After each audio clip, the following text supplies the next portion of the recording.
ನಾಳೆಯಿಂದ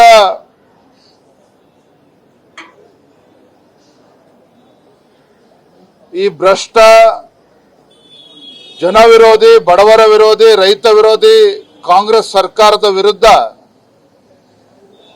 ಜನಾಕ್ರೋಶ ಯಾತ್ರೆಯನ್ನ ಪ್ರಾರಂಭ ಮಾಡ್ತಾ ಇದ್ದೇವೆ. ಸನ್ಮಾನ್ಯ ವಿರೋಧ ಪಕ್ಷದ ನಾಯಕರು, ಪಕ್ಷದ ಎಲ್ಲ ಹಿರಿಯ ಮುಖಂಡರು ಭಾಗವಹಿಸ್ತಾರೆ. ನಾಳೆ ದಿನ ಮೈಸೂರಿನಲ್ಲಿ ಚಾಮುಂಡಿ ಬೆಟ್ಟಕ್ಕೆ ಚಾಮುಂಡಿ ತಾಯಿಗೆ ಪೂಜೆನ ಸಲ್ಲಿಸಿ ಮಧ್ಯಾಹ್ನ ಈ ಯಾತ್ರೆ ಜನಾಕ್ರೋಶ ಯಾತ್ರೆ ಪ್ರಾರಂಭ ಆಗ್ತದೆ. ಪಕ್ಷದ ಹಿರಿಯ ನಾಯಕರು, ಕೇಂದ್ರದ ಸಚಿವರು, ನಮ್ಮ ಮಾರ್ಗದರ್ಶಕರಾಗಿರ್ತಕ್ಕಂಥ ಪ್ರಹ್ಲಾದ್ ಜೋಶಿಜಿಯವರು ಜನಾಕ್ರೋಶ ಯಾತ್ರೆಯನ್ನು ನಾಳೆ ಮೈಸೂರಿನಲ್ಲಿ ಉದ್ಘಾಟನೆ ಮಾಡೋರಿದ್ದಾರೆ. ರಾಜ್ಯದ ಎಲ್ಲಾ ಜಿಲ್ಲಾ ಕೇಂದ್ರಗಳಿಗೂ ಕೂಡ ನಾವು ಈ ಯಾತ್ರೆ ತಲುಪ್ತದೆ. ಎಲ್ಲಾ ಜಿಲ್ಲೆಗಳಲ್ಲಿ, ಎಲ್ಲಾ ಜಿಲ್ಲಾ ಕೇಂದ್ರಗಳಲ್ಲಿ ಸಹ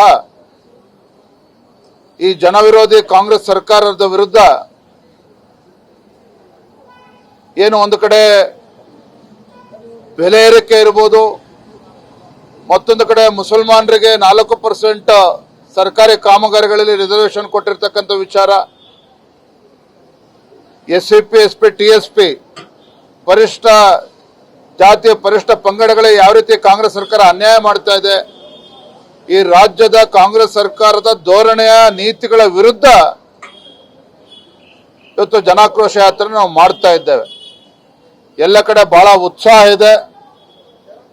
ಮೊನ್ನೆ ದಿನ ಯಾವ ರೀತಿ ಹಗಲು ರಾತ್ರಿ ನಾವು ಕಾಂಗ್ರೆಸ್ ಸರ್ಕಾರದ ವಿರುದ್ಧ ಧರಣಿಯನ್ನ ನಡೆಸಿದ್ವಿ, ಅಲ್ಲೂ ಕೂಡ ಬಹಳ ಅತ್ಯುತ್ಸಾಹದಲ್ಲಿ ರಾಜ್ಯದಿಂದ ಎಲ್ಲ ಕಾರ್ಯಕರ್ತರು ಬಂದು ಭಾಗವಹಿಸಿದ್ರು. ಅದೇ ರೀತಿ ಉತ್ಸಾಹದಲ್ಲಿ ಬಹಳ ಯಶಸ್ವಿಯಾಗಿ ನಮ್ಮ ಜನ ಆಕ್ರೋಶ ಯಾತ್ರೆ ನಾಳೆಯಿಂದ ಪ್ರಾರಂಭ ಆಗ್ತದೆ.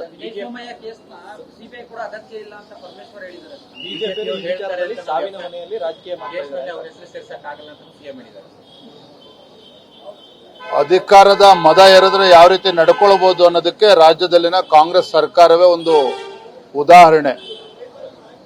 ಅಧಿಕಾರದ ಪಿತ್ತ ನೆತ್ತಿಗೆ ಇರಿದ್ರೆ ಆಡಳಿತ ನಡೆಸ್ತಕ್ಕಂಥವ್ರು ಯಾವ ರೀತಿ ಧೋರಣೆ ಹೆಂಗಿರ್ತದೆ ಅನ್ನೋದಕ್ಕೆ ರಾಜ್ಯದ ಮುಖ್ಯಮಂತ್ರಿಗಳು, ಕಾನೂನು ಸಲಹೆಗಾರ ನಡವಳಿಕೆ ನೋಡಿದ್ರೆ ನಿಮಗೆ ಗೊತ್ತಾಗ್ತದೆ, ಅವ್ರ ಹೇಳಿಕೆ ನೋಡಿದ್ರೆ ಗೊತ್ತಾಗುತ್ತೆ. ನಾನು ಕೂಡ ತಾವು ಗಮನಿಸಿದ್ರಿ,